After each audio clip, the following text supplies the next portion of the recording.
하나님 말씀은 신약성경 요한복음 13장 31절에서 35절까지입니다. 신약성경 171쪽입니다.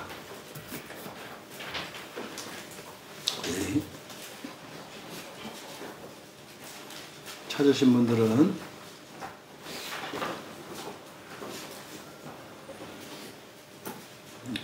한 목소리로 함께 읽겠습니다. 그가 나간 후에 예수께서 이르시되 지금 인자가 영광을 받았고 하나님도 인자로 말미암아 영광을 받으셨도다. 만일 하나님이 그로 말미암아 영광을 받으셨으면 하나님도 자기로 말미암아 그에게 영광을 주시리니 곧 주시리라. 작은 자들아, 내가 아직 잠시 너희와 함께 있겠노라.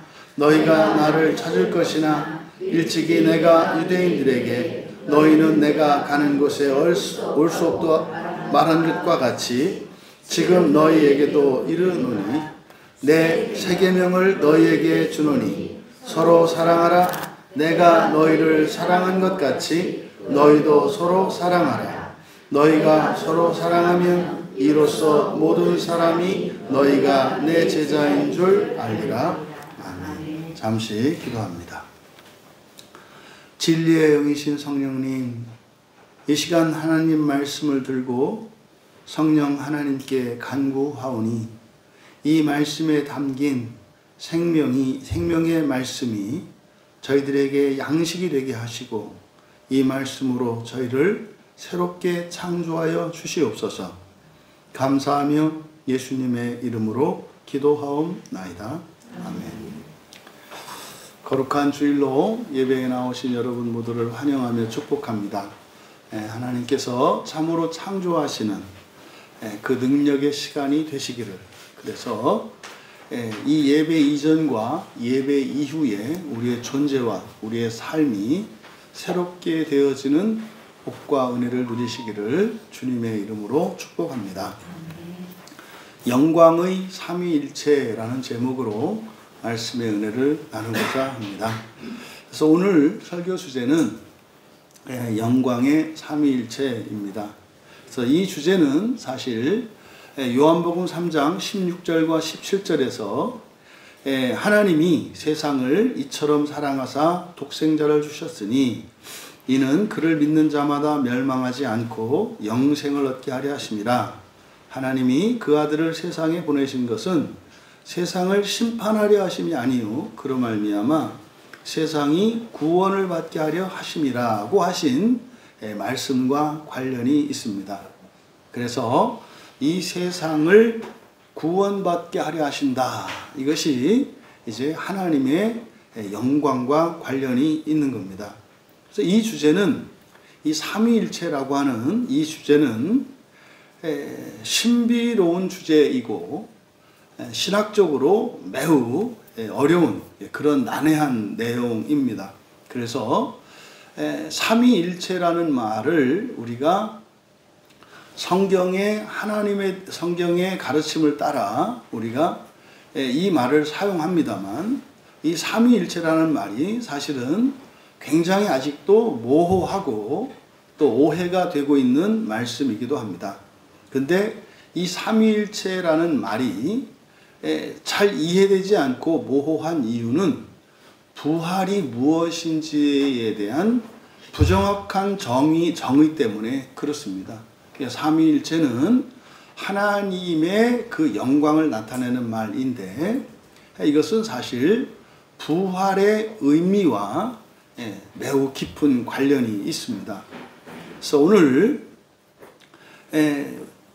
이렇게 신비롭고 어려운 주제인 그 영광의 삼위일체에 대해서 우리가 이제 이 시간 어떻게 설명될 수도 없고 또 완벽하게 설명된다 할지라도 그것이 여러분들에게 이해되고 깨달아질 수 없는 것이라는 겁니다. 그래서 오히려 우리들은 오늘 말씀을 성령님을 의지해서 전하고 또 성령님을 의지해서 들으면 성령께서 이 삼위일체의 의미가 무엇인지 우리를 깨우쳐 주시고 믿게 하여 주실 것입니다. 그래서 오늘과 다음 주에 걸쳐서 이 본문을 가지고 설교할 것인데, 이 본문을 통해서 좀 더 여러분들이 하나님을 아는 지식에 있어서 좀 더 구체화되고 정교하게 될 수 있기를 바라고, 그래서 여러분들이 성경을 읽고 예배하는 그 이유와 또 그 의미들을 더욱 분명하게 깨달을 수 있는 그런 시간이 되기를 바랍니다. 그래서 오늘은 본문 전체에 대한 해설보다는 이 본문에 보면 영광을 받았다, 또 영광을 주신다 라고 하는 표현이 나옵니다. 그래서 오늘은 이 영광을 받았다 라고 하는 이 말씀에 대해서 설교하려고 합니다.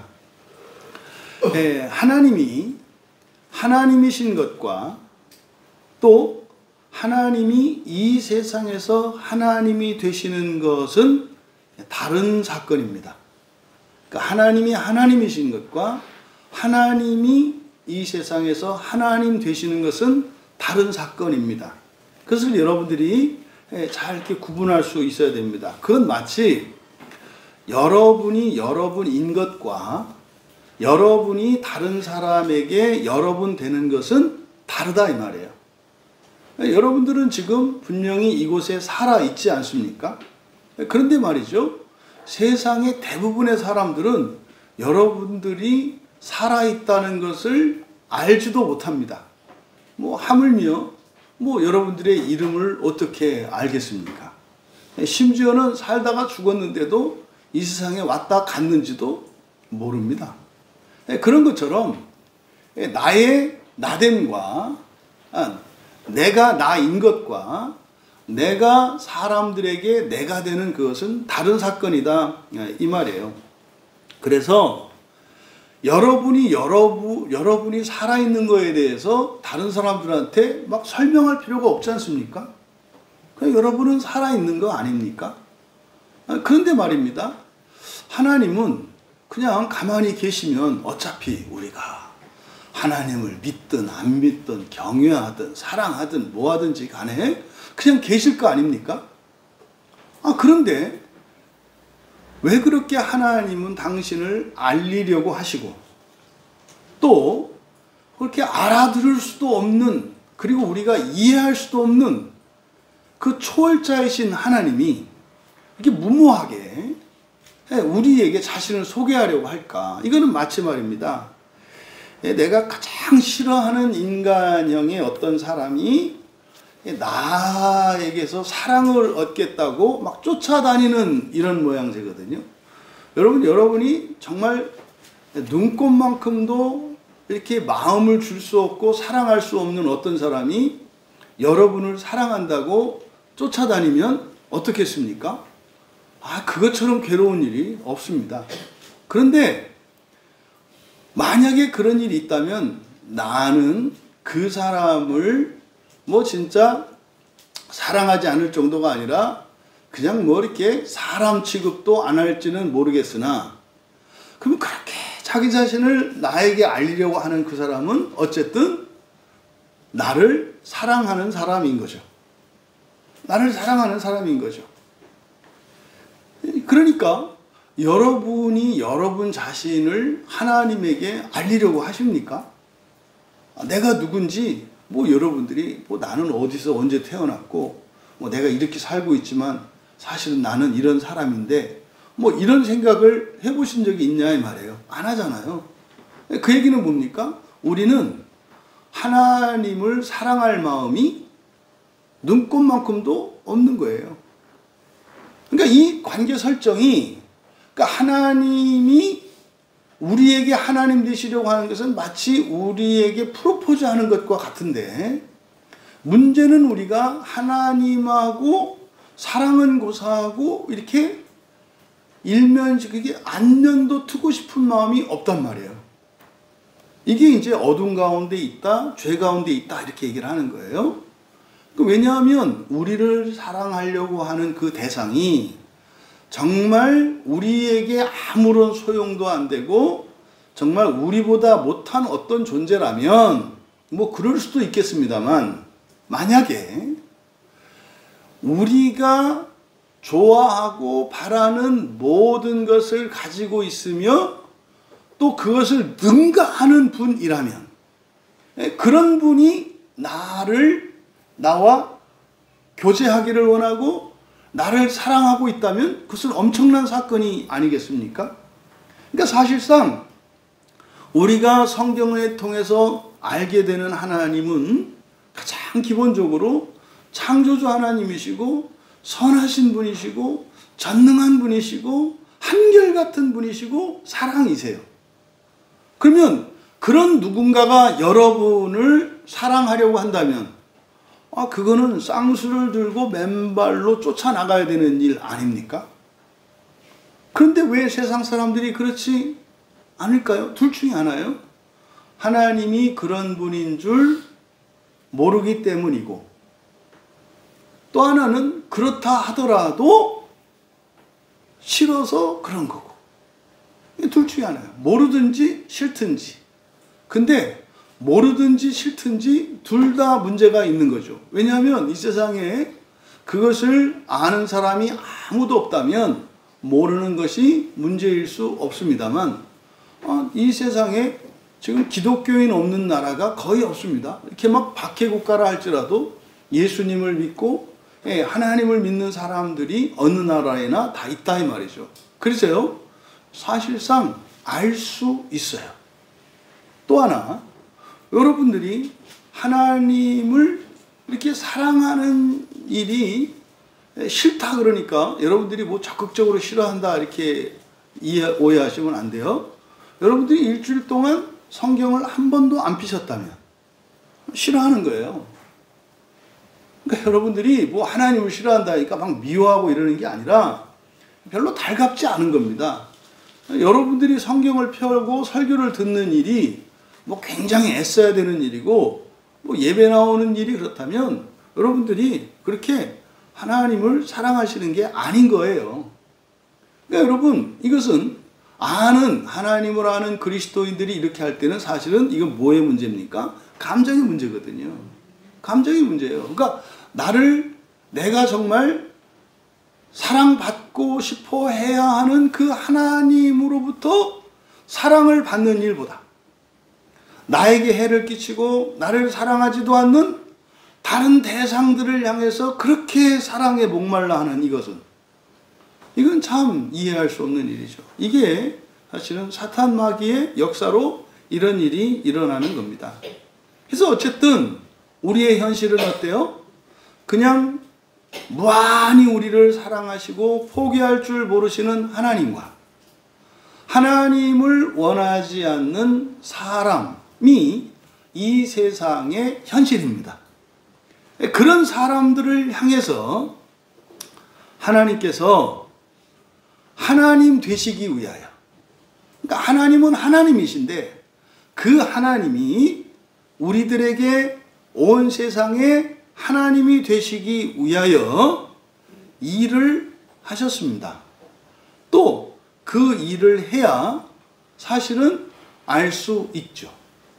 그러니까 여러분이 그냥 하루 종일 집 안에 가만히 있으면 여러분을 알 수 있는 사람은 아무도 없죠. 그러니까 여러분이 누군가에게 여러분을 알리고자 한다면 밖으로 나가야 할 것이고 만나야 할 것이고, 또 부정적인 인식을 갖지 않도록 잘 보이기 위해서 상대방의 마음에 들게 해야 될 것이고, 여러분이 가지고 있는 장점과 아름다움을 마음껏 드러내셔야 할 겁니다. 그러면 하나님을 원하지 않는 이 세상에 하나님이 하나님 되시기 위하여 어떤 일을 하실 때 그 일은 전부 무엇을 위한 거예요? 당신의 사랑을 표현하기 위한 거예요. 그래서 하나님이 하신 모든 일들, 그것이 사실은 하나님이 어떤 분인지 하나님의 존재에 대한 지식을 담고 있고, 또 그 하나님이 과연 나를 사랑하시는가를 알게 합니다. 그러니까 이것이 사실은 영화롭게 된다는 의미예요. 그러니까 영화롭게 된다는 것은 영광스럽게 되다, 영화롭게 되다. 그러면 하나님 자체를 영광이라고 하거든요. 하나님 자체를 영광이라고 그래요. 그러니까 하나님은 하나님이세요. 하나님은 영광이세요.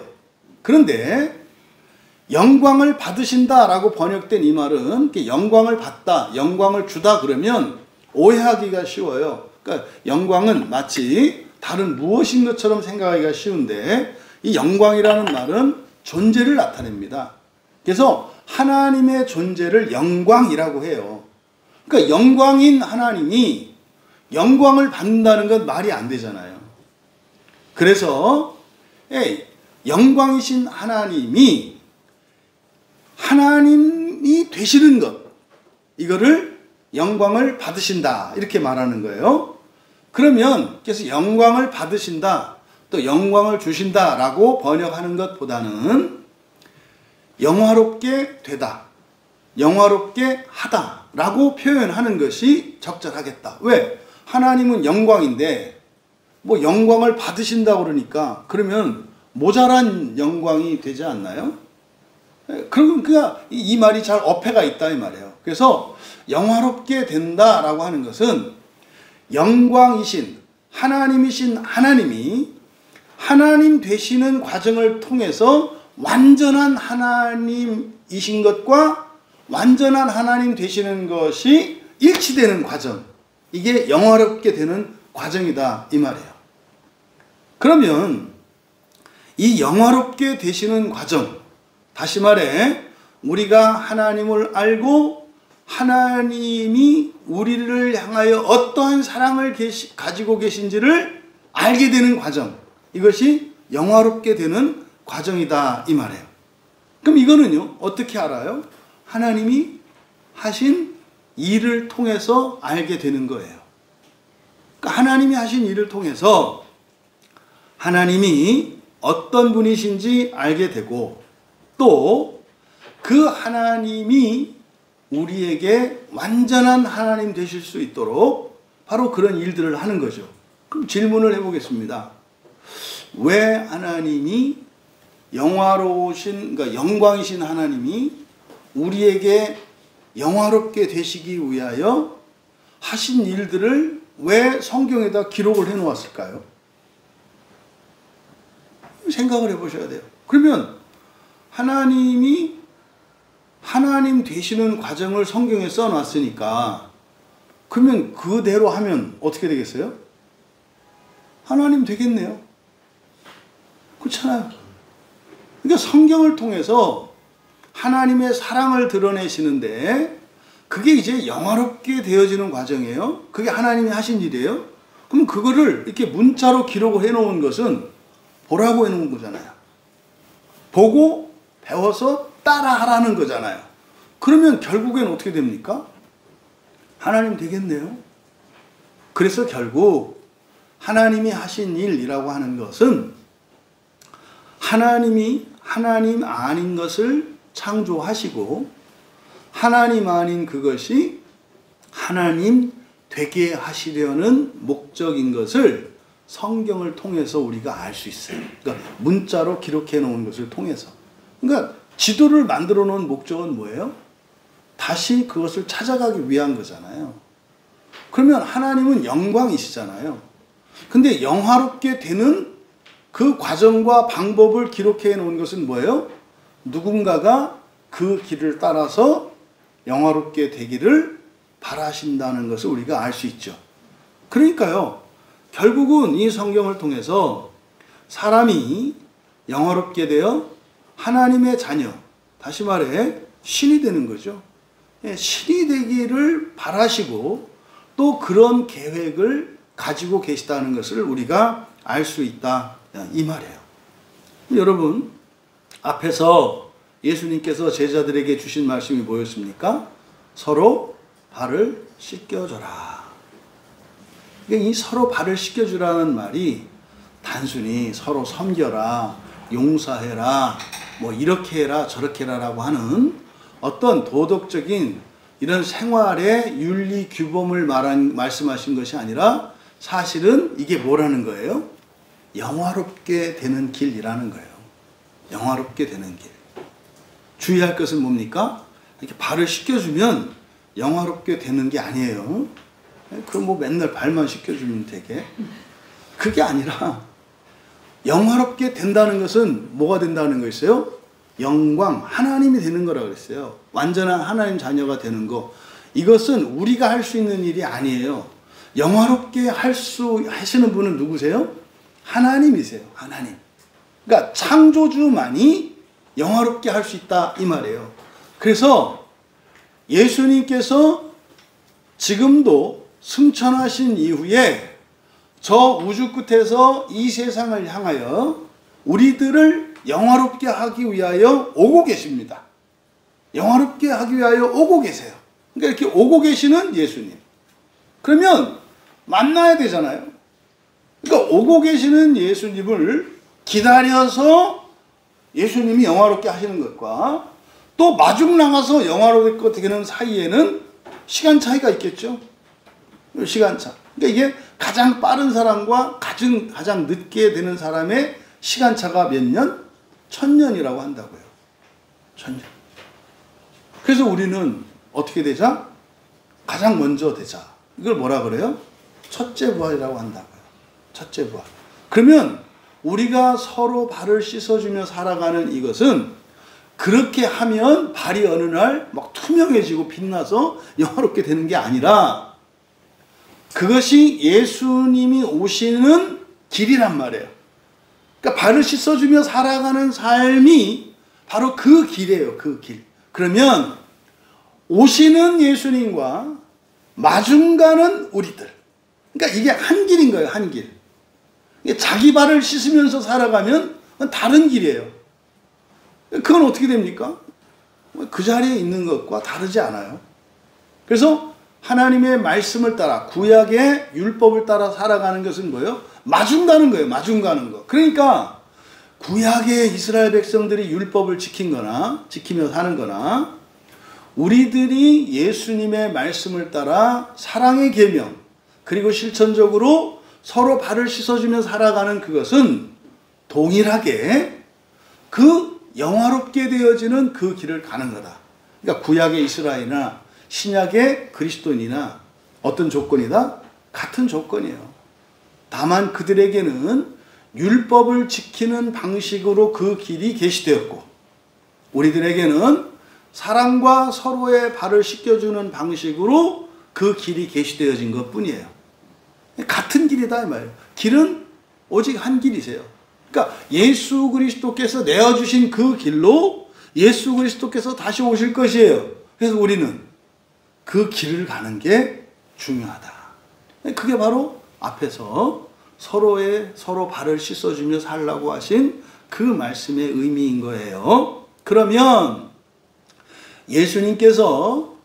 하나님께서 영화롭게 되시는, 그러니까 영광이신 하나님이 영광스럽게 되시는 그 길을 이제 하나님이 하신 일을 통해서 우리가 알 수 있다 그랬어요. 이제 그걸 기록해 놓은 게 성경입니다. 그러니까 맨 처음 성경에 기록된 하나님의 일이 뭡니까? 창조하신 거잖아요. 창조. 그러니까 창조 자체가 무엇을 위한 것이었다? 영화롭게 되시기 위한 것이었다. 영화롭게 되시기 위한 것. 그러니까 창조 세계는 사실은 창조 세계에서 우리가 발견해야 되는 진리는 뭐다? 영화롭게 되는 길을 발견하는 거다. 영화롭게 되는 길을 발견하는 거다.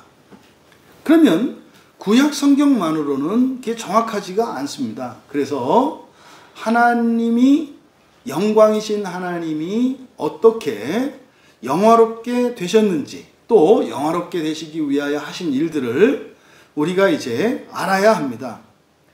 그것이 이제 바로 하나님이신 예수님의 삶을 통해서 영화롭게 되는 길을 우리에게 계시하신 거예요.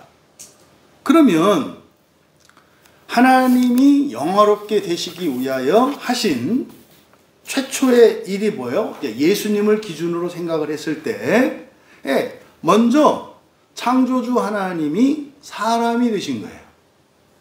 창조주 하나님이 사람이 되신 거예요. 그게 이제 요한복음의 시작이잖아요.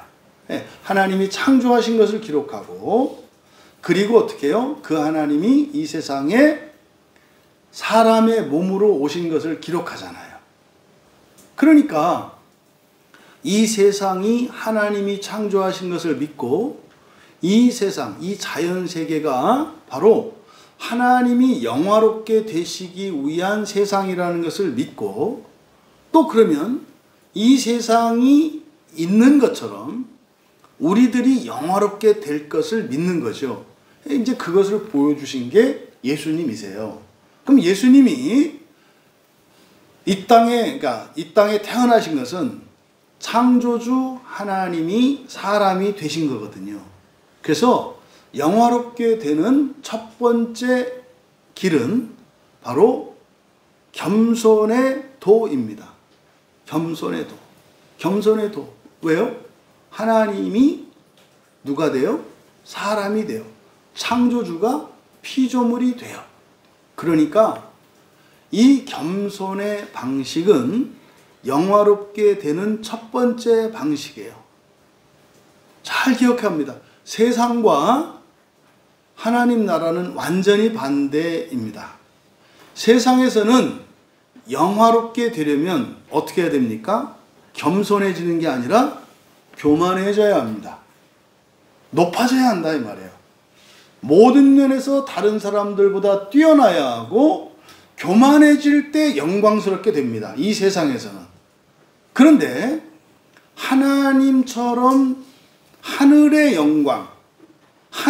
영광을 따라서 영광스럽게 되는 것은 낮아져야 합니다. 그러니까 이게 순리적이지 않고 영리적이에요. 하나님의 영광과 사람의 영광이. 그래서 하나님의 영광을 추구하는 사람들은 어떻게 살아요? 자꾸만 낮아지는 거예요. 이것이 예수님께서, 그러니까 하나님이 사람이 되신 것을 통해서 영화롭게 되는 그 첫 번째가 겸손의 도다라고 하는 것을 우리가 알 수 있습니다.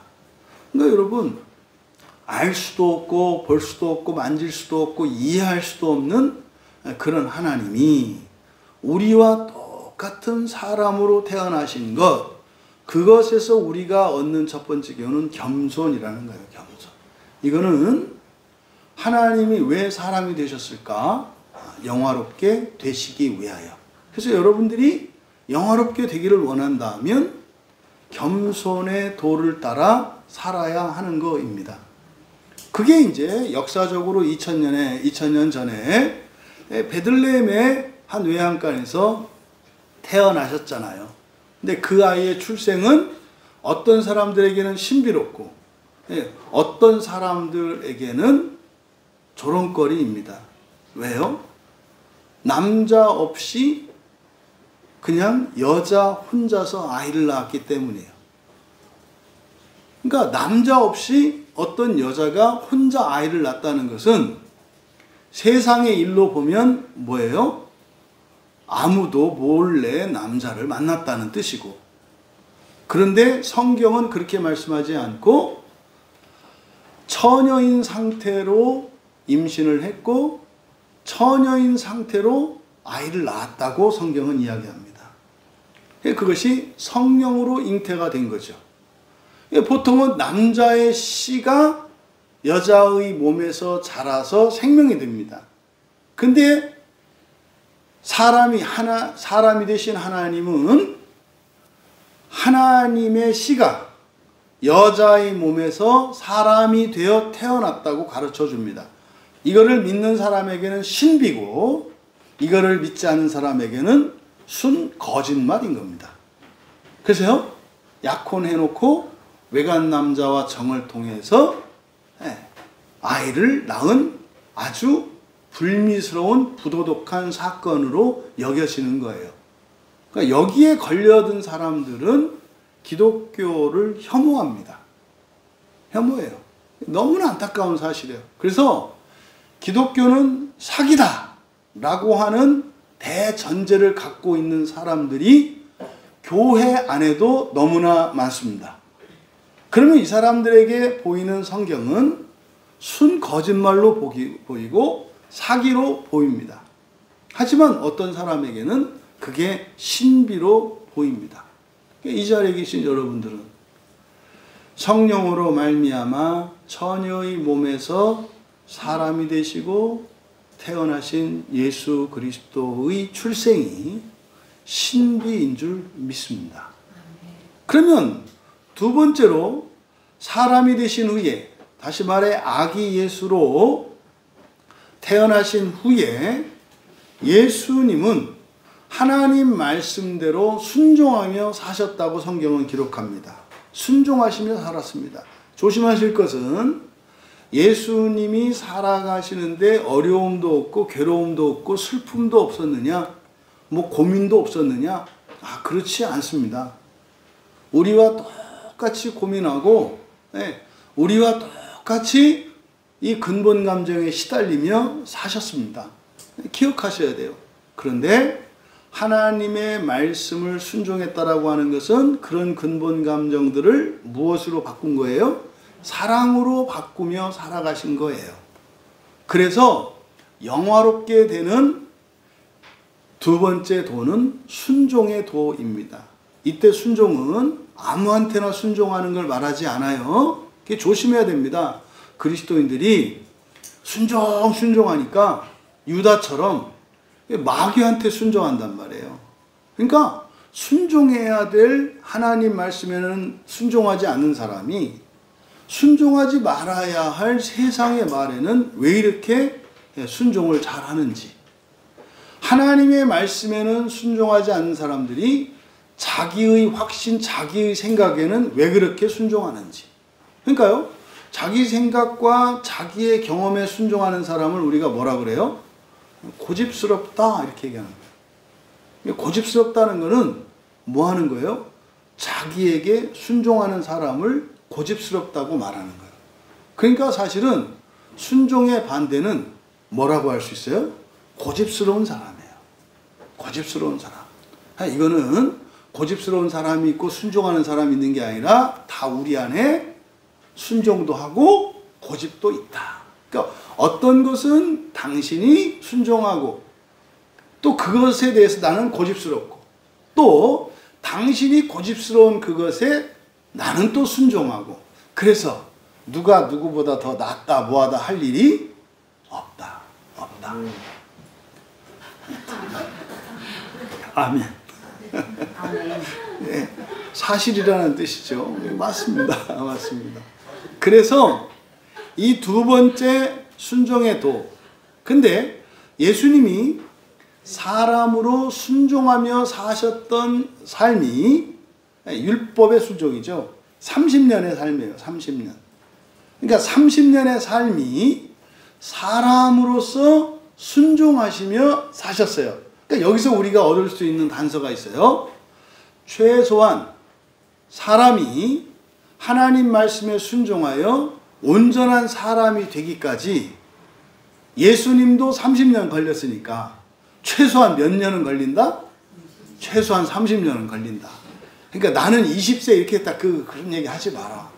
그러니까 그 얘기는 내가 예수님보다 낫다는 얘기다. 그러니까 동정녀로 나신, 동정녀의 몸에서 나신 성령으로 잉태되신 그 예수님도 온전한 율법에 순종하여 온전한 사람 되는데 30년이 걸렸는데, 그러니까 어느 누구라도 30년은 최소한 걸린다.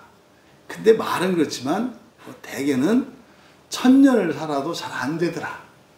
왜냐면 구약의 홍수 이전에 살았던 사람들을 보면 다 그렇다 이 말이에요. 그러니까요, 사실은 이거는 거의 온전한 사람이 되는 것도 거의 불가능에 가깝다. 근데 뭐 아주 안 된다고는 말하지 마라. 왜? 에녹과 같은 사람도 있으니까. 그래서 어쨌든 이 30년의 삶을 순종의 삶으로 사셨어요. 그러면 예수님의 30년 인생은 누군가의 아들로 사셨고 그리고 예수님은 장남이었습니다. 그러니까 누군가의 오빠로, 누군가의 형으로 사셨고, 누군가의 친구로 살았고, 누군가의 선배로, 누군가의 후배로 살았어요. 그리고 시민으로 살았고요. 이걸 기억하셔야 돼요. 그러니까 영화롭게 되어지는 과정에서 30년이라고 하는 이 시간은 사실은 온전한 사람이 되는 거예요. 그러니까 온전한 사람이 되어지는 일도 영화롭게 되는 일에 필수적이다. 그러니까요, 인간이 바뀌어야 된다. 이것도 영화롭게 되는 과정의 필수적인 과정이에요. 그래서 성령께서 우리의 마음을 변화시킬 때 우리의 인격도 바뀐다고요. 그래서 영화롭게 되어지는 일에 반드시 동반되는 것이 뭐다? 온전한 사람이 되는 거다. 근데 그 온전한 사람이 되는 것은 어떤 방식으로 된다? 하나님의 말씀에 순종함으로. 그래서 영화롭게 되는 두 번째 길은 순종의 도인 것을 알 수 있어요. 순종의 도. 근데 이 순종의 도의 목적은 뭐예요? 온전한 사람이 되는 거예요. 온전한 사람이 되는 거예요. 그래서 율법에 순종했다고 해서 그게 하나님이 되는 것은, 하나님의 아들이 되는 것은 아니다. 율법에 순종하면 뭐가 된다? 온전한 사람이 된다. 그래서 구약 성경에 있는 이 율법은 각 나라, 각 족속마다 가지고 있는 법과 도덕과 관습들과 비슷한 가치를 가져요. 2000년 전에는 고사하고 뭐 200년 전에, 그때까지는 아직 200년 하면 안 되겠네요. 한 500년 전에는 우리나라에 예수님의 이름을 아는 사람이 없었잖아요. 그때까지 그러면 우리나라에서 이 성경의 구약 성경 역할을 한 게 뭐라고요? 우리나라의 법과 도덕과 관습이었다고요. 그러니까 기독교가 이 땅에 들어오기 전에 살았던 사람들에게 영화롭게 되는 방법이 있어요, 없어요? 있다 이 말이에요. 그게 뭐예요? 착한 사람, 온전한 사람이 되는 것이 영화롭게 되는 그 길에 있다 이 말이에요. 그래서 구약의, 그러니까 이스라엘 사람들은 그때 당시에 모세의 율법을 지키면서 살았지만 우리나라 사람들은 우리나라의 그때의 종교가 뭐 불교였고 유교였으니까 그것을 따라 살았다 이 말이에요. 그러니까 불교 경전이나 유교 경전이 우리의 구원과 전혀 상관이 없는 것은 아니다. 기억하셔야 돼요. 지금 교회에서 말하고 있는 성경책만 우리가 봐야 하고 성경책에만 구원의 길이 있고 또 다른 거는 마치 마귀의 책이고라고 하는 이분법적인 사고는 잘못된 거예요. 이 얘기는 다른 책을 봐도 영화롭게 된다는 게 아니에요. 그러니까 성경은 영화롭게 되는 모든 길을 완벽하게 담고 있는 책이고 다른 종교 경전들이나 사람들이 써낸 책들은 뭐예요? 영화롭게 되어지는 그 길에 쪼가리들을 가지고 있는 거예요. 그러니까 그것들만 봐서는 안 돼요. 그러니까 예를 들어서 여러분들이 성경을 보지 않고 영화롭게 되려면 어떻게 돼야 돼요? 세상에 만들어진 모든 책을 다 공부하셔야 돼요. 응? 그 세상에 있는 모든 책을 공부하시렵니까? 성경을 공부하시렵니까? 그러니까 말은 성경이라고 하거든요. 그러면 여러분들이 성경을 보겠다 하면 성경을 봐야 돼요. 그러니까 성경을 안 보는 거는 여러분의 뜻이 뭔 거예요? 나는 세상에 있는 모든 책을 그러니까 이렇게 뭐 책 좋아하고 공부하는 사람들은 그렇게 하세요. 근데요, 언제 그 책을 다 읽고 언제 그 책을 공부해요? 그러면은요, 정말 뛰어난 천재들이 아니고서는 불가능하지 않겠습니까? 그리고 현실적으로는 그런 책을 공부할 만한 시간과 여건이 또 건강이 허락되지를 않아요. 그래서 성경 이외의 다른 책으로 구원을 얻으려고 하는 것은 어리석고 불가능한 일이다라고 말을 하는 거예요. 말씀드리고자 하는 요지는 다른 책들이 무익하다. 우리가 영화롭게 되는, 다시 말해 구원의 무익하다라고 하는 이야기는 잘못된 거다 이 말이에요. 그런 모든 것에서도 교훈을 얻을 수 있다. 그런데 기껏해야 보다 부분적이고 파편적인 것들에 불과하다 라고 하는 것을 말씀을 드린 거예요. 이렇게 30년을 율법에 순종하며 사심으로 완전한 사람이 되셨어요. 그래서 구약의 율법에 따라서 사람이 공직에 나서는 것은 몇 살부터 가능해요? 30살부터 가능한 거예요. 그러니까 뭐예요? 먼저 인간이 돼야 된다고. 먼저 인간이 되고 그리고 나서 이런 직분을 맡을 수가 있는 거예요. 그러면 30년의 공생애를 30년을 순종하며 사셨던 예수님이 이제 세 번째로는 30세부터 사셨던 3년의 인생, 이걸 뭐라 그래요?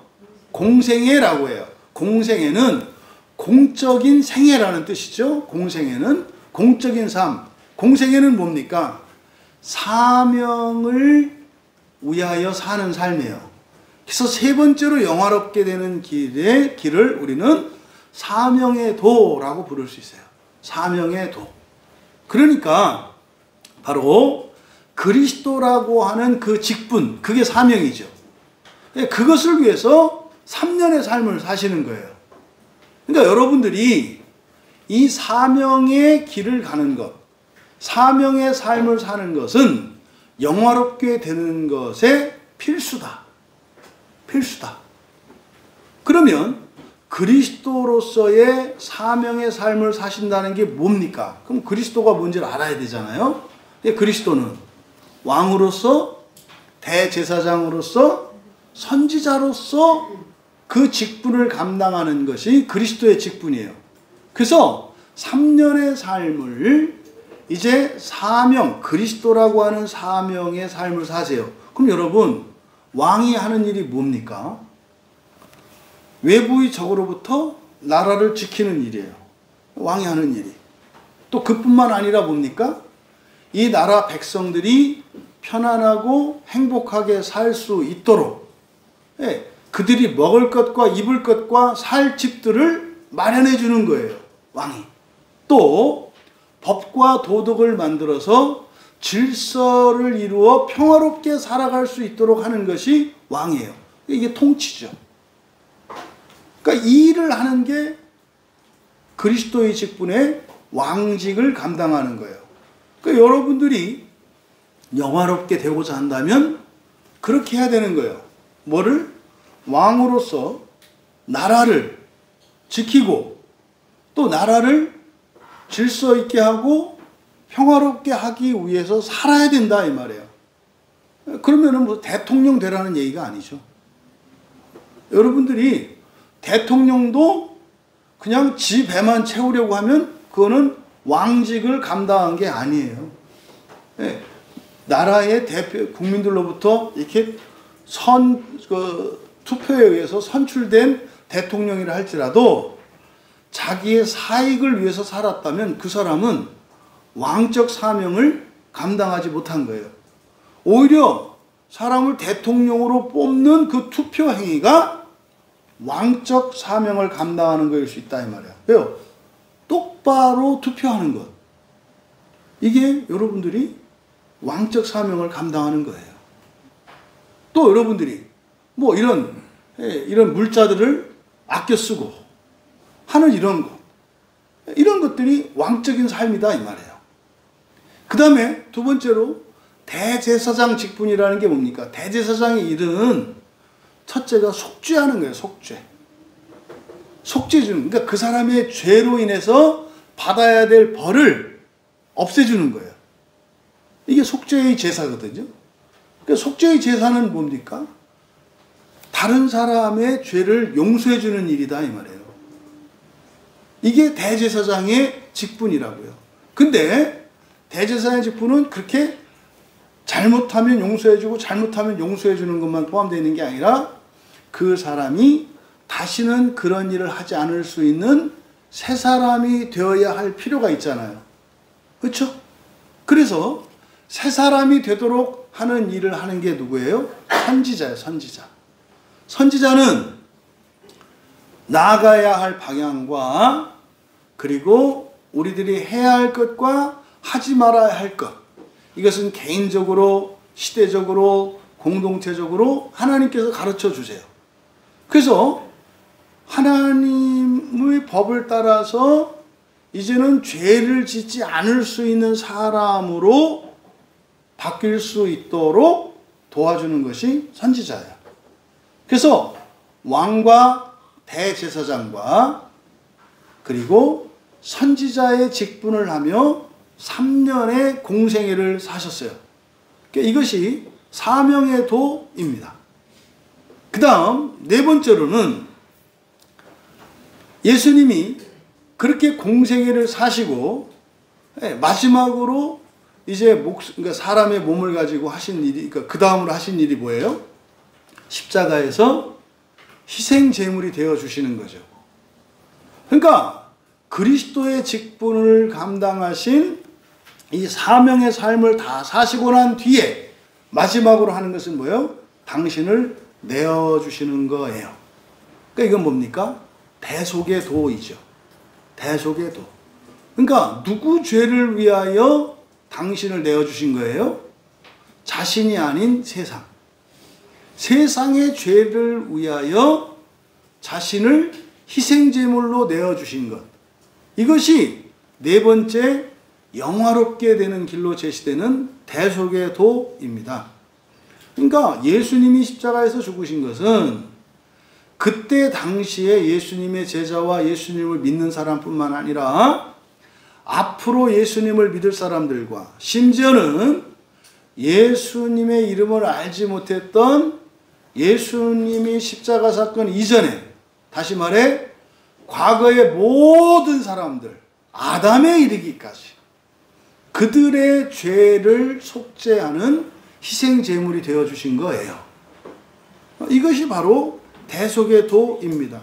그래서 예수님이 십자가에서 희생제물이 되어 죽으신 그것 때문에 영원히 이 세상에서는 영원히 멸망할 자는 단 한 사람도 없어요.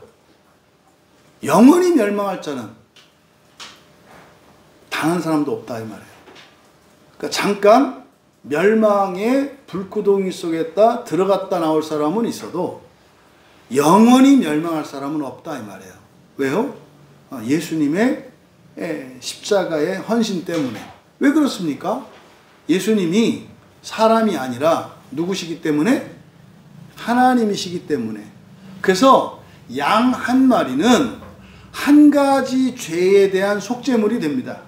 근데 하나님은 무한한 생명을 가지고 계시잖아요. 무한한 생명을 가지고 계신 하나님이시기 때문에 예수님이 십자가에서 희생제물이 되어주신 것은 무한한 죄에 대한 속죄물이 되어주신 거예요. 예수님이 속죄물이 되어주신 것은 무엇에 대한 속죄물이라고요? 무한한 죄. 그러니까 이 세상에 속죄되지 않은 죄는 단 하나라도 있다 없다? 없다. 명심하세요. 만약에 누구는 예수님의 속죄로 속죄받은 사람이 있고 속죄받은 사람이 없다라고 하면 그것은 역으로 말하면 예수님이 어떤 분이라는 뜻이에요? 무한한 속죄물은 아니라는 뜻이에요. 그러면 예수님은요? 하나님이 아니시라는 의미가 돼요. 근데 사람들은 뭐라고 하냐면 예수님이 하나님이시래. 예수님이 무한한 속죄물이래.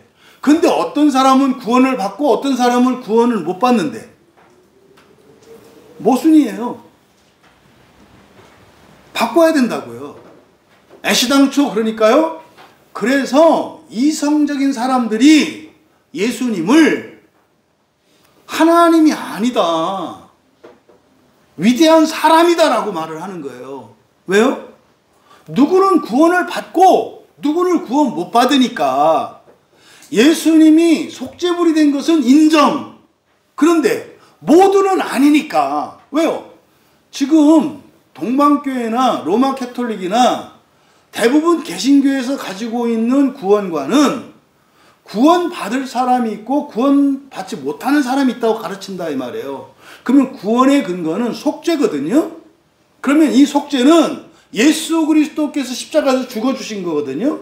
그러면 누구는 구원을 받고 누구는 구원을 받지 못한다면 그 속죄가 완전하고 무한한 속죄는 아니다. 이게 논리적이라니까요. 그러니까 예수는, 하나님은 아니다. 이렇게 되는 거예요. 그럼 반대로 예수님이 하나님이신 게 맞다고 하자 말이에요. 예수님이 하나님이신 게 맞아.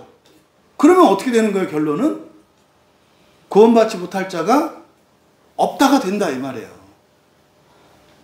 이게 논리적인 거라니까요. 여러분들은 예수님이 하나님이신 것을 기준으로 생각을 하십니까?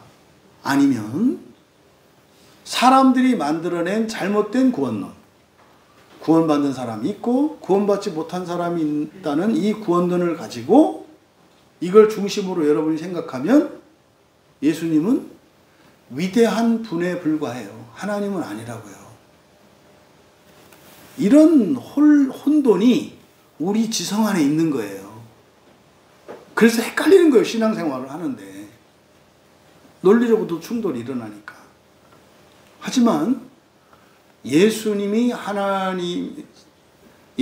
하나님이셔야 하는 것은 창조부터, 사실은 예수님의 출생으로부터 이 모든 일들이 하나님이 하나님 되시기 위한 것이기 때문에 예수님은 하나님이실 수밖에 없어요.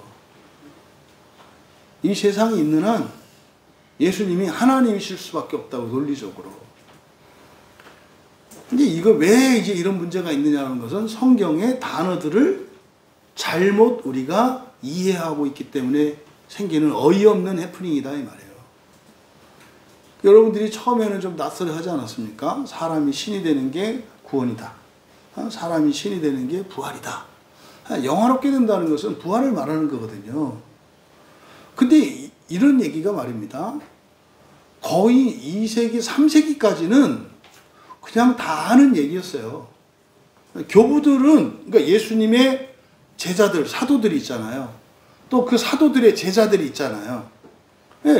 이 사람들, 또 그 제자들, 초대교회에 하나님의 말씀을 전하던 이 사람들 교부들이라고 한단 말이에요. 교부들은 이게 상식처럼 통하던 얘기예요. 근데 이게요, 서서히 변질돼가지고 이제는 어떻게 해요? 굴러온 돌이 박힌 돌을 빼내는. 그래서 성경에 있는 구원의 진리들을 바깥에 있는 세상의 진리들이 와서 빼내. 그러니까 첫째 부활, 대표적인 것. 지금 우리나라 굴러온 돌이 박힌 돌 빼낸 그 빠진 돌이, 빠지면 안 되는 말인데 빠진 돌이 뭐예요? 교회 안에서? 첫째 부활이라는 말이에요. 첫째 부활은 요한계시록 20장에 딱 이렇게 못 박혀 있어요. 그러니까 신천지 사람들이 우리 교회 설교 들으면 되게 반가워하는 게 뭐냐면 첫째 부활이라는 단어를 사용하기 때문에 신천지 사람들이 우리 교회에 이렇게 처음에 이렇게 와서 설교를 들으면 반가워해요. 왜? 옛날에 교회에서 못 듣던 거를 그 신천지 가서 들었는데, 여기 와서도, 여기는 뭐 이제 대한예수교 장로회 합동측이니까 정통교회인데, 정통교회에서도 이제 잃어버린 단어를 회복한 것 같아서 되게 반가워한다고요. 그래서 신천지 분들이 우리 교회에 대해서 상당히 우호적이에요, 처음에는. 그래서 나중에는 이제 이를 갈고 떠나가요. 신천지인 줄 알았더니 신천지는 아니구나, 뭐 이러는 거죠. 그러니까 여러분, 성경에 있는 말을 이렇게 잘못된 사람들, 마귀가 잘못된 사람들을 통해서 그 단어만 강조하게 만들어. 그러면 교회가 어떻게 해요? 알아서 그걸 성경에서 어떻게 해요? 찢어서 버려. 보세요. 우리나라의 대표적인 잘못된 그 단체, 하나님의 교회 있잖아요. 하나님의 교회가 얼마나 교회는 누구의 교회예요? 하나님의 교회거든요. 그러니까 또 막 잘못된 사람들이 또 막 하나님의 교회 막 하니까 또 성경에서 어떻게 해요? 이렇게 또 찢어내는 거 이렇게. 그러니까 교회가 이제는 누구의 교회가 됐어요? 사람의 교회가 됐잖아요. 그러니까 첫째 부활 없어지고 부활만 추구해라. 이건 무슨 말이에요? 꼭 지옥은 거쳐야 돼 이런 거거든. 또 교회는 꼭 하나님의 교회만 있는 게 아니라 뭐다? 사람의 교회도 있는 거야. 그래서 다 사람의 교회. 그래서 교회마다 주인이 다르잖아요. 원래 교회의 주인은 누구세요? 하나님, 예수님이세요. 예수님 하나님이시니까. 그래서 모든 교회는 하나님의 교회거든요. 근데 그 말을 찢어버리니까, 그러니까 주인이 없어졌네? 그럼 어떻게 하겠어요? 누군가가 차지하겠지. 그게 이제 어디는 목사, 어디는 장로.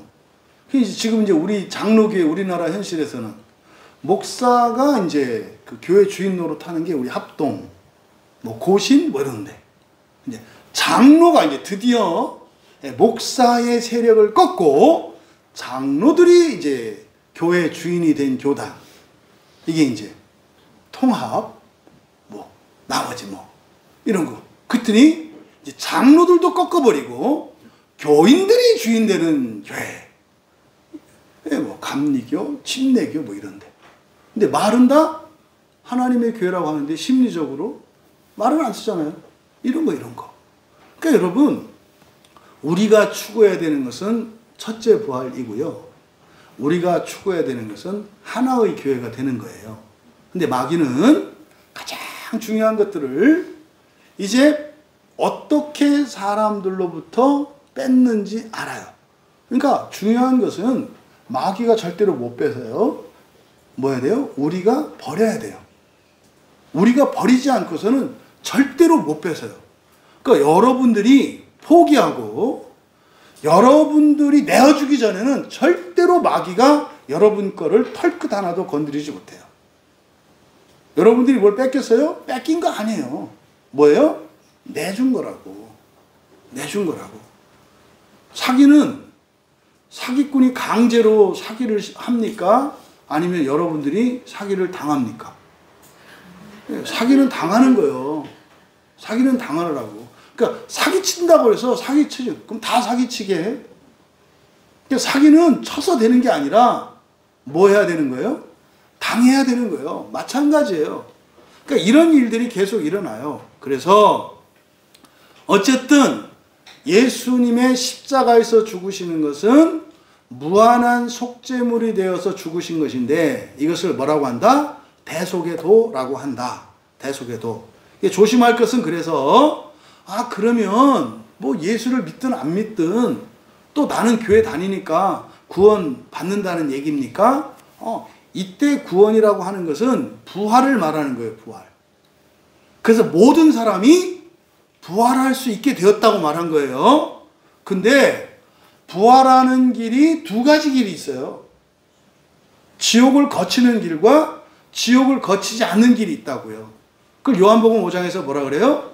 생명의 부활과 심판의 부활이라고 한다고요. 그래서 우리가 초점을 맞춰야 하는 것은 부활이 아니에요.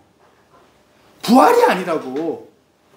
우리가 소망하고 힘써야 되는 것은 뭐예요? 첫째 부활이라고요. 첫째 부활. 부활은 이미 이루어졌어요. 누구 때문에? 하나님이 대속의 삶으로 희생제물이 되어주신 것으로 이 세상에 태어났던 모든 사람들은 부활하게 되어 있어요. 남겨진 건 뭐예요? 첫째 부활이냐 아니냐예요. 이거를 뭐라? 생명의 부활이라고 한다. 예수님이. 생명의 부활은 뭐예요? 지옥을 거치지 않는 부활이에요. 이거를 요한 사도가 첫째라고 한 거예요. 첫째 부활은 최고라는 뜻이기도 하고 이 최고라고 하는 의미는 지옥을 거치지 않는 부활이라는. 여러분 똑바로 사셔야 되는 이유는, 여러분들이 예배드리는 이유는 구원받기 위해서가 아니에요. 부활하기 위해서가 아니에요. 뭐 한 거예요? 첫째 부활하기 위해서예요. 왜 오늘 교회를 나와야 될까? 왜 안 나오면 안 될까? 첫째 부활 때문이에요. 이것에 대해서 기록한 성경책 66권 중에 한 권의 책이 있다고 그랬죠. 이게 뭐라 그랬어요?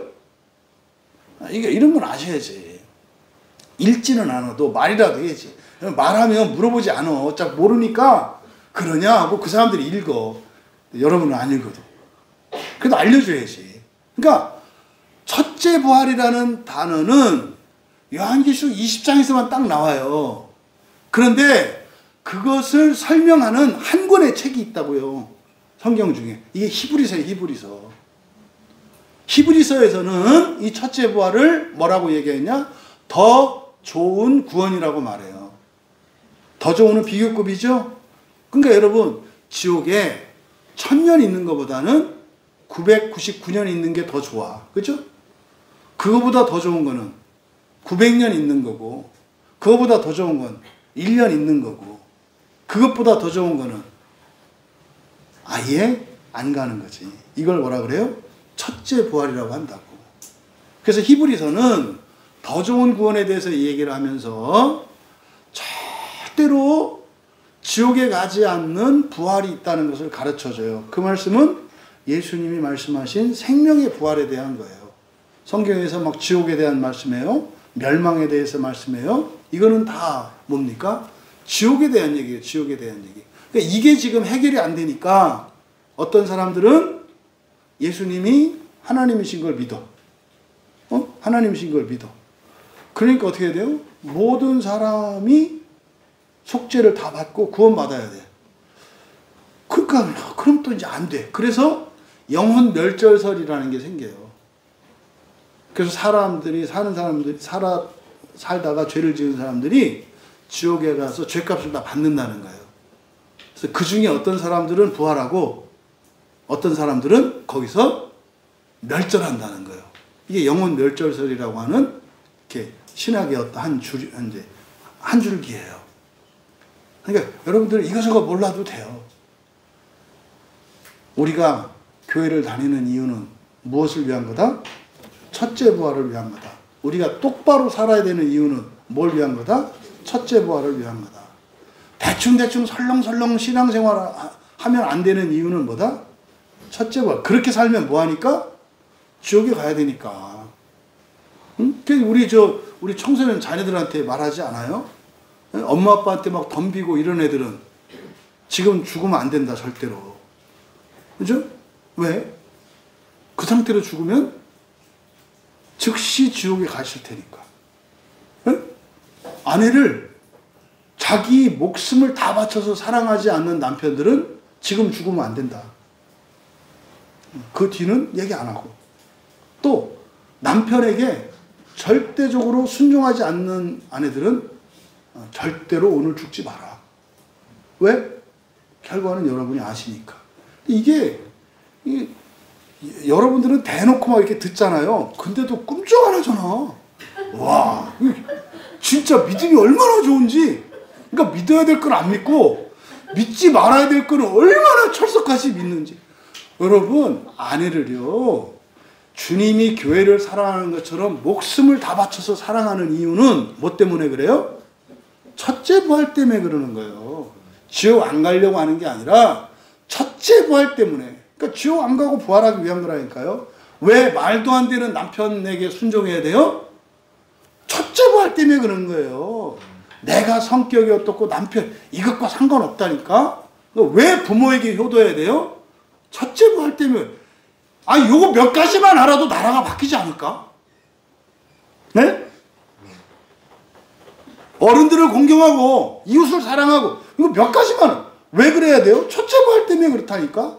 여러분이 그렇게 남편 말 안 듣고 빠득빠득 우기고 지옥을 가면서라도 그래야 될 이유가 있어요? 되게 이상하지 않나? 아니 당신 아내가 아무리 힘든 사람이라 하더라도 지옥 가는 것보다 어렵겠어?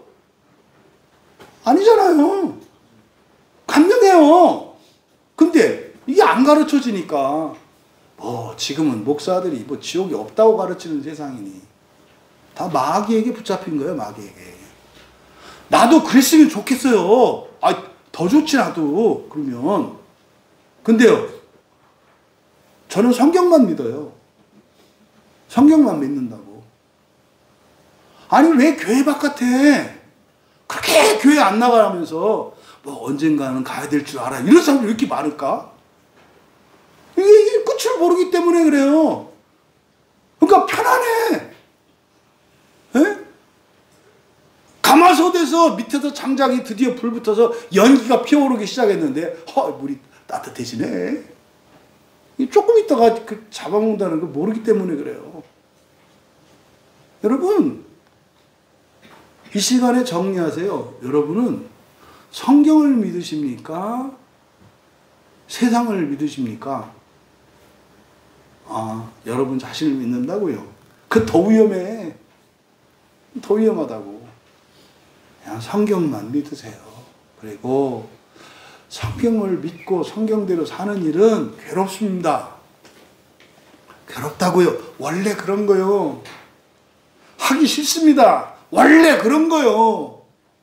하고 싶어도 잘 안 됩니다. 원래 그런 거요. 완벽하게 하라가 아니에요. 성경만이 절대적이고 유일한 기준으로 삼고 그렇게 살고자 몸부림하면 돼요. 나머지는 어떻게 한다? 우리는 그 길만 떠나지 않고 그 길만 가면 된다고. 완성시키는 건 누가 하니까? 오고 계시는 예수님이 하고 계시니까. 부디 그 길에서 벗어나지 않는 여러분 되기 바랍니다. 예수 그리스도의 이 대속의 도, 이것으로 말미암아 모든 사람들이 부활하게 되었다. 하지만 거기서 구원받는구나 이렇게 할 것은 아니다. 우리가 추구해야 될 일은 뭐다? 첫째 부활이다. 그것을 여기서 사실 예수님이 서로 발을 씻어주면서 살아가라고 한 거고, 그걸 바울 사도는 부부관계 얘기했을 때 아내는 복종하라고 하고 남편들은 아내가 아무리 잘못을 해도 무조건 사랑하라고 한 거예요. 그 구약 성경의 호세아서는 어떻게 해요? 바람 나가지고 딴 남자 만나러 막 가는데 가서 어떻게 해요? 그 딴 남자한테 대신 사과하고, 사실은 처녀라고 했죠? 사실은 제 아내였어요. 죄송해요. 그래서 위로금 주고 아내 데려오라는 거예요. 그리고 또 사랑하라는 거예요. 그럼 또 바람 날 건데, 그럼 또 바람 나면 또 찾아가서 또 이번도 처녀라고 했죠. 지난번에도 어떤 사람 처녀인 줄 알고 속아가지고 그랬어요. 죄송해요. 제 아내가 그랬어요. 그래서 물어주고 또 데리고 오라는 거예요. 죽을 때까지 그렇게 해도 그렇게 하라는 거예요. 아이씨, 지옥 가는 게 낫겠다? 웃기지 마세요. 아무것도 아니요. 지옥을 모르니까 그런 소리가 나온다고. 하나님 말씀대로 사는 거 결코 쉽지 않아요. 여러분들이 예배의 자리를 지키는 거 지키지 말아야 할 충분한 이유 있어요. 알아요. 그런데도 이를 악물고 꼭 참으면서 해야 되는 이유는 뭐예요? 첫째 부활을 위해서. 여러분들이 지옥 가지 않으려면 겁주는 얘기가 아니라 사실을 말하는 거예요. 사실을. 응? 우리 찬민이, 민재, 준민이 보세요. 엄마 아빠가 지금 출장 가서 없는데도 셋이 딱 나와서 지금 예배 드리잖아. 왜 그래? 그렇지. 첫째 부활을 위해서. 첫째 부활을 위해서. 오늘 엄마 아빠 없다고 오늘 또 일찍 10시에 왔어요, 교회에. 엄마 아빠 없으니까 늦을까봐. 없을 때보다 더 잘 나오는 것 같아. 민재, 왜 나왔다고 오늘 교회를? 그렇지. 첫째 부활을 위해서. 첫째 부활. 바로 그거예요. 바로 그거. 다섯 번째로는 그 다음에 예수님이 십자가에서 죽으셨잖아요. 그 다음에 일어난 일이 뭐죠? 살아나신 일이죠. 살아나셨잖아요. 사흘째. 그러니까 셋째 날에 3일 지나서가 아니에요. 셋째 날 살아나신 거예요. 금요일 날 돌아가셨고요. 토요일 날, 주일 날, 이 셋째 날. 그래서 지금 우리가 주일 날 예배를 드리는 거예요. 주일을 안식일로 지키는 이유가 예수님이 죽으시고 셋째 날 살아나셨는데 그 셋째 날이 일요일이에요. 일요일. 이게 제 8일 8번째 날이라고요. 그래서 안식일 교회는 틀린 거예요. 안식일 교회는 그냥 사람을 기준으로 한 안식일을 지키는 거예요. 주일 제8일을 우리가 8일에 예배를 드리는 것은 제8일을 안식일로 지키기 위함이에요. 모든 명절을 다 지키죠. 왜요? 예수님이 죽었다 살아나셨거든요. 새로운 인생, 새 생명으로 시작한 것이 셋째 날이거든요. 그래서 여러분들이 아까 말씀드렸잖아요. 오늘 예배 가운데 하나님이 창조하시는 일이 일어나요. 그러니까요, 예수님이 죽으시고 살아나셨던 셋째 날, 일요일 날, 주일 날, 이 예배의 현장에서 여러분이 죽었다가 살아나는 일이 일어나요. 여러분 안에 죽었던 사랑이 살아나고요. 여러분 안에 죽었던 소망이 살아나고요. 여러분 안에 죽었던 믿음이 살아나고요. 여러분 안에 죽었던 능력들이 살아나요. 이게 예배라니까요. 엄청난 거예요, 예배는. 믿지 않으니까 안 일어나는 거예요. 없던 게 생기는 게 이 예배 시간이라니까요. 뭐 우리 공부하는 학생들에게 필요한 게 뭐가 있어요? 뭐 우리나라 학교 교육에서는 기억력이 최고로 필요하지. 안 그래? 한 번만 보면 다 외우면 어떻겠어? 그냥 책을 볼 때마다 이게 막 딱 사진으로 딱딱 찍히면 어떻겠어? 막 페이지 쪽수까지 다 외우지. 이렇게 넘겨보는 거야, 이렇게. 얼마나 좋겠어, 그치? 가능할까, 불가능할까? 가능해. 진짜로. 근데 늘 그렇게 돼야 안 돼? 엄마 아빠가 잘못한 거야. 원래는 그렇게 할 수 있는 거야, 원래는. 근데 또 엄마 아빠가 잘못했다고만 할 수 없는 거는 엄마 아빠 그렇게 하려고 했는데 니들이 너무 저항을 해서 잘못하면 정 떨어질까 봐 그냥 안 하기로 한 거야. 그러니까 딱 보면 다 못 외우는 이유가 뭐야? 엄마 아빠와 너희들이 합력해서. 그러니까 그런 일에 힘을 합치지 않았으면 좋았겠지? 그렇지 않아? 얼마나 편해, 공부. 그거 아무것도 아니잖아. 새학년 딱 가서 교과서 딱 나오면 첫날 다 사진 찍으면 돼. 그럼 선생님이 무슨 얘기하면 그거는 몇 페이지 몇 번째 줄 왼쪽 그 그림 옆에 있는 거네요. 이렇게 막. 그럼 뭐 시험 볼 필요가 있을까 없을까? 없지. 니들이 시험 내면 되겠지. 이게 가능해요. 제가 그렇게 한 사람을 봤어요. 본 게 아니라 이렇게 만난 사람을 만났어요. 이렇게. 우리 성경책 맨 뒤에 있는 요한계시록 있잖아요. 한 번을 보고 외우는 게 가능할까요? 한 번을 읽고 그걸 외우는 게 가능하겠냐고. 가능해요. 가능해요. 그 시작이 여러분 지금 하는 마음기경이에요. 그 시작이 마음기경이라고. 그렇게 해서 아이들 암송시키고 이렇게 하면 있잖아요. 그렇게 돼요. 그렇게 된다고. 하여튼 제가 세상을 많이 사랑하나 봐.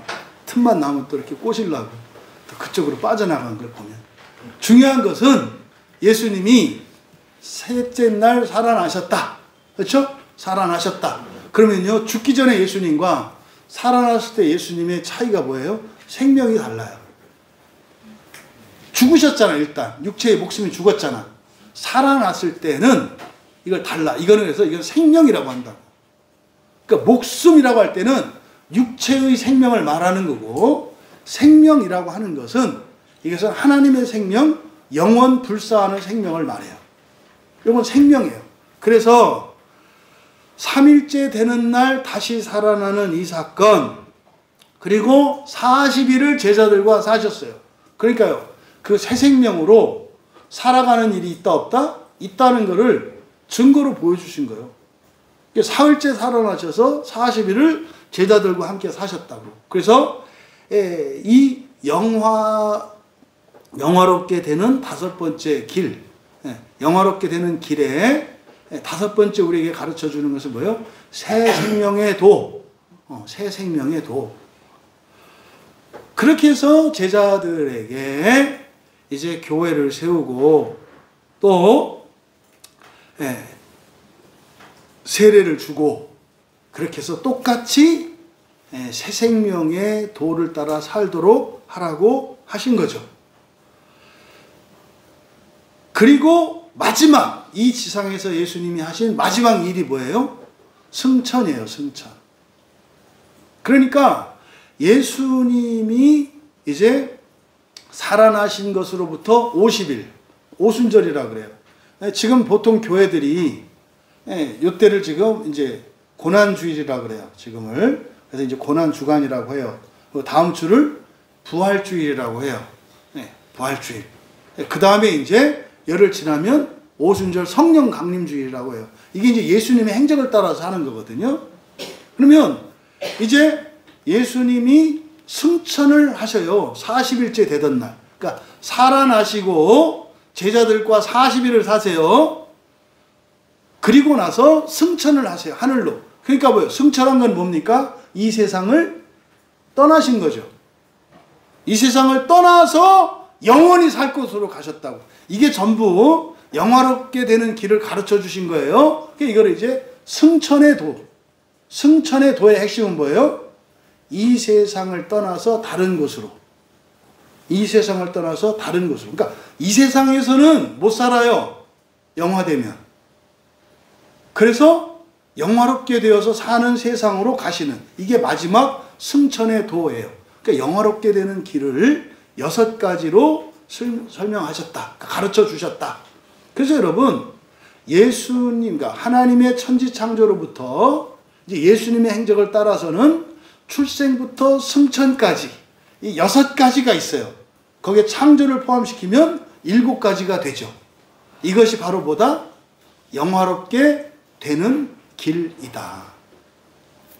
그리고 나서 이것이 가능하게 되는 것은 이제 성령께서 오셔서 가능하게 돼요. 이게. 그래서 예수님이 승천하시고 난 뒤 10일째 되는 날. 그러니까 예수님이 살아나시고 50일째 되는 날. 승천, 그러니까 40일 있다 승천하셨으니까 승천하신 뒤 10일. 예수님이 살아나신 뒤 50일째 되는 날.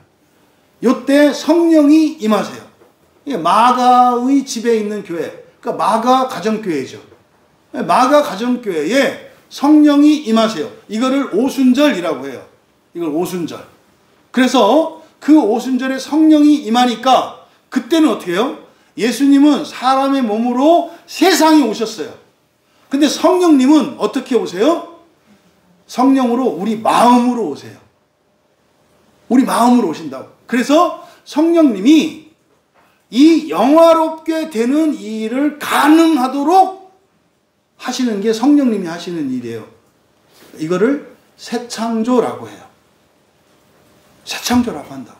근데 그 새창조는 하나님의 말씀인 성경으로 하세요. 그래서 교회에서 성경을 설교하는 거예요. 그러니까 설교하는 목적이 뭐예요? 성령님이 이 성경 말씀을 가지고 우리의 마음을 새롭게 하세요. 그래서 설교의 핵심은 성경의 뜻을 여러분들한테 전하는 거예요. 왜? 그래야 여러분이 성경을 생각하고 느끼지. 그리고 뜻을 세우지. 그럴 때 성령님이 여러분과 함께 여러분의 마음을 바꾸세요. 이걸 새창조라고 한다고. 그래서 영화롭게 되는 그 일에 주도적인 일을 하시는 것은 누구세요? 성령이세요. 그러니까 하나님의 창조와 예수 그리스도의 성육신, 성자 하나님의 그 삶과 그리고 성령 하나님의 역사가 영화롭게 하는 거예요. 그래서 영화롭게 하는 것은 성부, 성자, 성령 삼위 하나님의 함께 하시는 일이에요. 근데 그 역할을 나눠 놓으셨다고. 그럼 현재로서는 우리를 영화롭게 하는 주도적인 주도권을 쥐고 있는 게 누구세요? 성령이시라고요. 성령이시라는 말은 곧 성경 말씀이라는 뜻이 같아요. 오직 성경은 성령님께서 그렇게 하신다는 의미예요. 이것이 영화롭게 되는 길입니다. 그때 오순절에 그러니까 예수님이 살아나신 지 50일째 되던 날, 그러니까 승천하시고 나서 10일 뒤에 성령이 우리의 마음속으로 오셨는데 성령을 받는 일이 일어나요. 그랬더니 그때 어떤 일이 일어나요? 생전 배운 적도 없는 외국어를 해. 얼마나 좋겠어. 응? 찬민아, 이때 막 그 오순절에 성령이 임해가지고 찬민이가 배운 적 없는 외국어 하나를 완벽하게 할 수 있으면 어떻겠어? 땡 잡는 거 아니야? 그러면 어떤 언어를 하고 싶어, 찬민이는? 그럼 어떤 언어를 할 수 있게 해주시면 좋겠어? 일본어? 까짓거. 그러면 되지. 오늘 예배 끝나고 났는데 일본어가 막 다 되는 거야. 얼마나 좋겠어.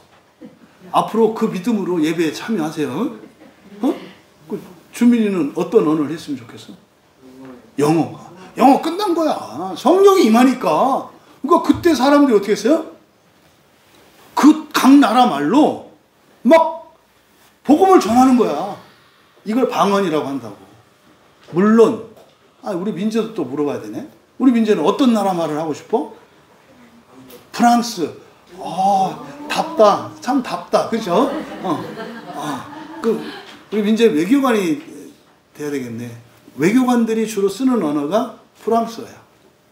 그 외교관들의 공식 언어는 프랑스 말로 해. 외교관 되고 싶은 거야? 몰랐는데 지금 생각하니까 또 한번 생각해 볼 만해? 프랑스어 잘하면 외교관 될 수 있어. 그런 거죠. 그런데 그 중에는 전 세계 각 나라 말도 했고 알아듣지 못하는 말도 있었어요. 그걸 천상의 언어라고 하죠. 우리나라에서 오해되고 있는 방언, 그 날라리 방언, 랄랄랄라 이런 거. 그 날라리만 하는 게 아니라 천사들이 사용하는 언어가 있어요. 하늘나라에서 사용하는 언어. 그것도 방언이죠. 왜? 거기도 나라니까. 미국, 영국, 프랑스만이 아니라 일본, 아프리카 이런 것만 아니라 하늘나라도 나라니까 그 나라의 말도 방언이겠지. 근데 지금 그 나라 말을 하면 사는 데 도움이 될까 안 될까? 안 되지. 그 하늘나라 가서 쓰는 거지. 근데 어차피 부활하면 그건 다 해. 그러니까 미리 배울 필요가 없어요. 굳이. 그래서 그때 어쨌든 성령을 받으니까 일단 말을 할 수 있게 됐다고. 말을 하는 이유가 뭘까요? 교제하고 소통하는 거죠. 서로 말할 수 있게, 관계를 맺을 수 있게 되는 거예요. 말하게 되는 거예요. 여러분 마음 기행하면 어떻게 돼요? 말할 수 있게 돼요. 마음 기행을 하면. 못하던 얘기도 할 수 있게 되고 알아듣지 못하던 말도 알아듣게 돼요. 마음 기행하면은 그렇게 된다니까. 그래서 어쨌든 이렇게 성령이 임하셔서 그래서 성령을 받은 사람들이 어떻게 해요? 전 세계로 복음을 전파하며 나가요. 그래서 여기 광야교회가 세워진 거예요. 성령의 역사라고. 근데 그 성령이 지금 여러분 안에서도 일하고 계시죠.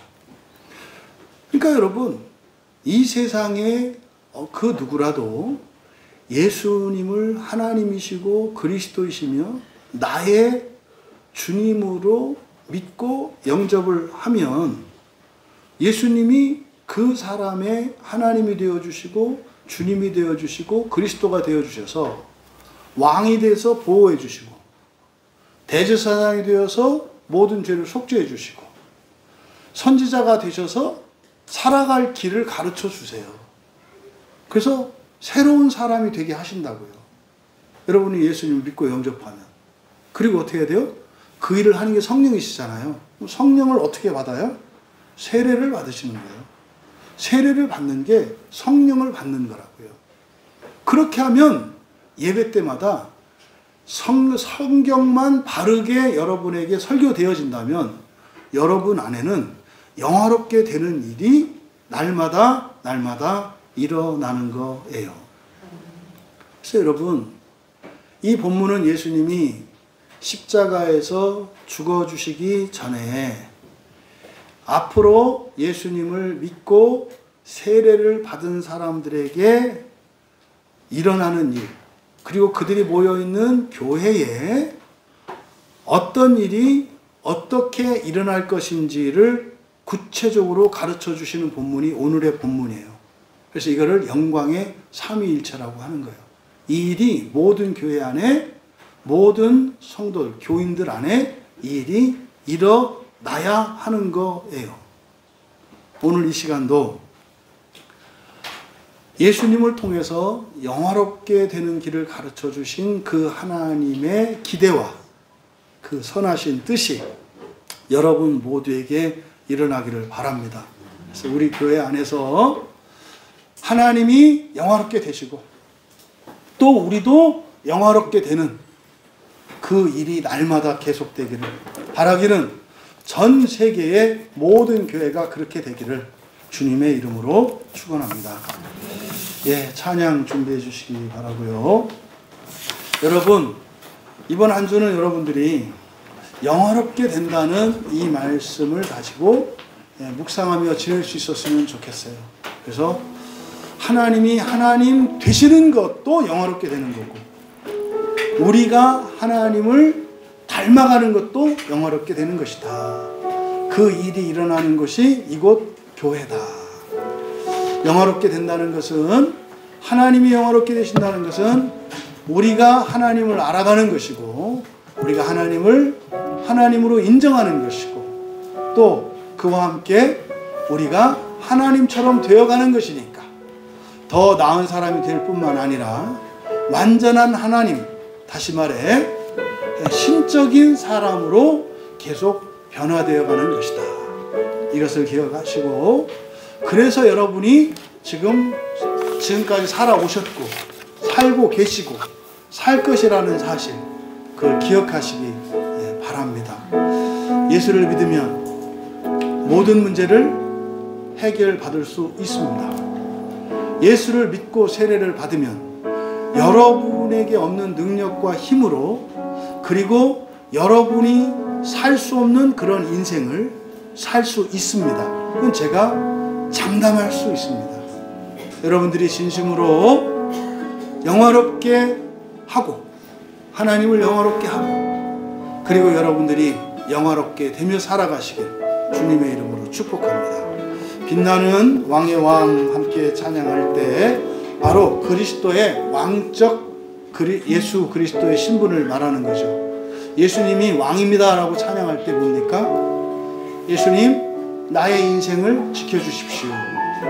예수님, 내 인생의 모든 적들을 물리쳐 주시고, 내게 허물어진 것들을 세워주시고, 내게 배고픈 것들을 배부르게 해주시고, 목마른 것을 채워주시옵소서.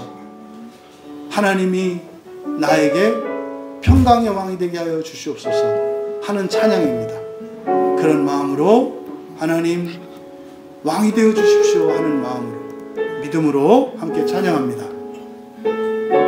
우리 함께 기도할 때 하나님이 영화롭게 되시고자 하신 궁극적인 목적은 우리를 영화롭게 하시기 위함이었습니다. 이 시간 함께 기도할 때 하나님이 영화롭게 되어지길 원합니다. 또 나도 똑같이 영화롭게 되기를 원합니다. 그래서 마침내 완전한 영광에 이르러 영광으로 만나는 그 날을 소망하며 함께 기도합니다. 하나님 아버지가 하늘에 계시고 이 땅에 있는 저희들을 하나님 자녀 삼으셔서 지금은 저희들이 사람으로 감히 하나님의 영광에 이를 수 없지만 예수 그리스도를 통하여 성령으로 말미암아 저희들을 영화롭게 하여 주심에 감사합니다. 저희들이 인생을 살아가는 목적이 하나님이 영화롭게 되시고, 또한 하나님이 저희들을 영화롭게 하셔서 저희 또한 영화롭게 되는 것인 줄 오늘 말씀을 통하여 믿게 되었사오니, 영화롭게 하며 영화롭게 되는 인생을 살아가는 저희들 모두가 되게 하옵소서. 감사하며 예수님의 이름으로 기도하옵소서.